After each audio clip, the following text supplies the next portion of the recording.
வரப்போகிற ஐபிஎல் 2027 எதெல்லாம் நடக்கக்கூடாதுன்னு நினச்சனே அதெல்லாம் நடக்குது அப்படிங்கிற மாதிரி ஏகப்பட்ட ஃபேன்ஸ். அதில் பார்த்திங்கன்னா ஒரு நியூஸாக வேறு மாதிரி போயிட்டுருக்கு. அது என்னன்னு பார்க்குறதுக்கு முன்னாடி நம்ம சேனலை சப்ஸ்கிரைப் பண்ணிக்கோங்க, கொஞ்சம் சப்போர்ட் பண்ணுங்கள் ஃப்ரெண்ட்ஸ் நம்ம சேனலுக்கு.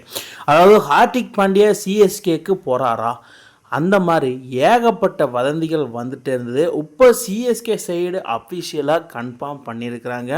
ஆமாம், நாங்கள் ஹார்திக் பாண்டியாவை ட்ரேட் பண்ண போகிறோம். மும்பை இந்தியன்ஸ் சைடு, மும்பை இந்தியன்ஸும் அதுக்கு ஏற்குமாறாக இல்லாமல் நாங்கள் ஹார்திக் பாண்டியாவை கொடுக்க விரும்புகிறோம். அதாவது ஃபஸ்ட்டு அஃபிஷியலி என்னென்னா, ஹார்திக் பாண்டியாவுக்கு மீண்டும் மும்பையில் விளையாட விருப்பம் இல்லை. ஸோ ஏகப்பட்ட பேர் கல்கத்தா, லக்னோ சூப்பர் ஜெயின்ஸ் இவங்கெல்லாம் ஹார்திக் பாண்டியாவை எடுக்கிறதுக்கு விரும்புகிறாங்க. பட் இருந்தாலும் ஹார்திக் பாண்டியாவை பொறுத்த மட்டும் நான் சிஎஸ்கே தான் விளையாட ரொம்ப விரும்புகிறேன் அப்படிங்கிற மாதிரி சொல்லிட்டு வருது. ஆனால் சிஎஸ்கே அஃபீஷியலி என்ன சொல்கிறாங்கன்னா, ஹார்திக் பாண்டியா வந்தால் சிஎஸ்கேக்கு ரொம்ப பூஸ்ட்டு கிடைக்கும். அதுலேயும் கேப்டன், ஆல்ரவுண்டர், பேட்ஸ்மேன் எல்லாமே அவர்கிட்ட இருக்குது, திறமை இருக்குது. அதாவது டீமை தனித்துவமாக கொண்டு போய் கப்படித்து கொடுக்குற அளவுக்கு அவர்கிட்ட தொழில்நுட்ப பார்வை ஒன்று இருக்குது அப்படிங்கிற மாதிரி ஏகப்பட்ட தடவை அனௌன்ஸ் பண்ணியிருக்காங்க. ஸோ அவங்க சைடு என்ன சொல்கிறாங்கன்னா, ஆனால் அதுக்கு மும்பை ஒத்துக்கணுமில்ல. மும்பை என்ன சொல்கிறாங்கன்னா, ஹார்திக் பாண்டியாவை நாங்கள் உங்களுக்கு கொடுக்கணும்னா நீங்கள் திவில் பிரிவியஸ், ஆயுஷ் மாத்ரே, சிவம் துபே இந்த 3 பேர்த்தில் எங்களுக்கு 2 பேர்த்த நீங்கள் கொடுத்தே ஆகணும் அப்படிங்கிற மாதிரி ஒரு வச்சுருக்கிறாங்க. ஆனால் சிஎஸ்கே இவங்கெல்லாம் கிடையாது அப்படிங்கிற மாதிரி சொல்லியிருக்காங்க. கலீல் அகமது, அஞ்சுல் கம்போஸ் இந்த மாதிரி யாரோ ஒருத்தரை எடுத்துக்கிட்டு இந்த 3 பேர்த்தில் அதுலேயும் மெயினாக சிவம் துபே வேணால் எடுத்துக்கோங்க அப்படிங்கிற மாதிரி சொல்லியிருக்கிறாங்களாமா. இதுக்கு மும்பை ஒத்துக்கவே இல்லையா. சிஎஸ்கே என்ன பண்ண போகிறாங்க, சிஎஸ்கே எடுப்பாங்களா ஹார்திக் பாண்டியாவை? அப்படி ஒரு வேளை எடுத்தால் அவருக்கு சிஎஸ்கேல என்ன ரோல் கொடுக்கப்படும்? அதாவது ஹார்திக் பாண்டியா ஃபஸ்ட்டு குஜராத் டைட்டன்ஸ் கேப்டனாக இருந்து 1 வருஷம் கப்படிச்சு கொடுத்தாரு. அனதர் ஒன்ஸ் பார்த்திங்கன்னா அனதர் இயரில் ஃபைனல் கொண்டு போனார். ஸ்ட்ரெயிட்டாகவே மும்பைக்கு நான் வந்தால் நான் கேப்டனாக தான் வருவேன் அப்படிங்கிற மாதிரி சொல்லி அந்தளவுக்கு பெருசாக பர்ஃபார்மன்ஸ் மும்பை இந்தியன்ஸில் கொடுக்க முடியல. ஒரு பிளேயராக நல்லா கான்ட்ரிபியூஸ் பண்ணார், பட் ஆனால் கேப்டனாக அவரால் முடியல.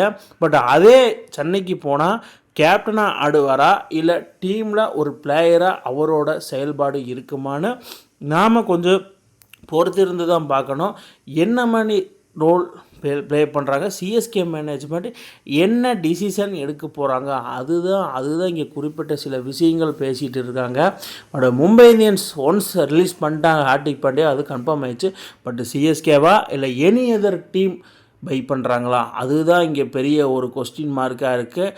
ஃபைனலில் என்ன, சிஎஸ்கேல ஹார்திக் பாண்டியா போனால், அதாவது சிஎஸ்கே மேனேஜ்மெண்ட்டு ஒரு இது வச்சுருப்பாங்க என்னென்னா, இந்த வருஷம் ஏன்னா லாஸ்ட் இயர் பார்த்திங்கன்னா ருத்ராஜ் கைக்கோட தலைமையில் சிஎஸ்கே அந்தளவுக்கு பெருசாக செயல்படலை. ஸோ அதனால் ஏகப்பட்ட ரூல்ஸை எல்லாம் உடச்சி ருத்ராஜ் கைக்கோட கேப்டன்சியில் இருந்து தூக்கிட்டு சஞ்சு சாம்சனை கேப்டனாக கொடுக்கலாம் அப்படிங்கிற மாதிரி ஒரு எண்ணத்தில் இருந்தாங்க. இப்போ ஹார்திக் பாண்டியா உள்ளே வந்ததுனால அந்த வாய்ப்பு சஞ்சு சாம்சனுக்கு போகும் நினைக்கிறேன். பட் இவங்க 3 பேர், அதாவது ருத்ராஜ் கைக்கோட தூக்கிட்டு ஹார்திக் பாண்டியாவை கேப்டனாக போடலாம்.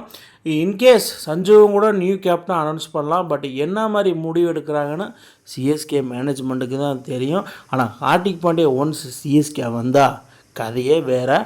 எனக்கு என்னமோ ஐபிஎல் 2027 ஹார்திக் பாண்டியா சென்னை சூப்பர் கிங்ஸ்க்காக ஒரு கப் அடித்து கொடுக்க போகிறாரு அப்படிங்கிற மாதிரி எனக்கு தோணுது.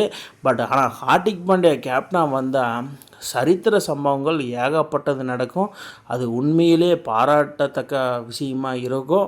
ஸோ ஏகப்பட்ட பர்ஃபார்மன்ஸுகள் காத்திருக்குது. சென்னை சேப்பாக் ஸ்டேடியத்தில் ஒரு சென்னை பேனா சேப்பாக் ஸ்டேடியத்தில் உட்காந்து ஹார்திக் பாண்டியா அந்த டாஸ் பில் பண்ணும்போது அவங்களோட எஃபெக்டிவ் எப்படி இருக்கும், ஹார்திக் பாண்டியா ஃபேன்ஸ் சிஎஸ்கேல இருக்கிறாங்க அவங்களுக்கு எப்படி இருக்கணும் நம்ம பொறுத்திருந்தாப்பான. ஹார்திக் பாண்டியா சென்னை வந்தால் எப்படியெல்லாம் இருக்கணும் உங்களுக்கு தெரிஞ்சால் கீழே கமெண்ட் பாக்ஸில் கமெண்ட் பண்ணுங்கள் மக்களே. இந்த மாதிரி இன்ட்ரெஸ்டிங் கிரிக்கெட் வீடியோவை தெரிஞ்சுக்க நம்ம சேனலை சப்ஸ்கிரைப் பண்ணுங்கள், லைக் அண்ட் கமெண்ட் பண்ணுங்கள். மேலும் மேலும் உங்களுக்கு வீடியோ வந்துகிட்டே இருக்கும்.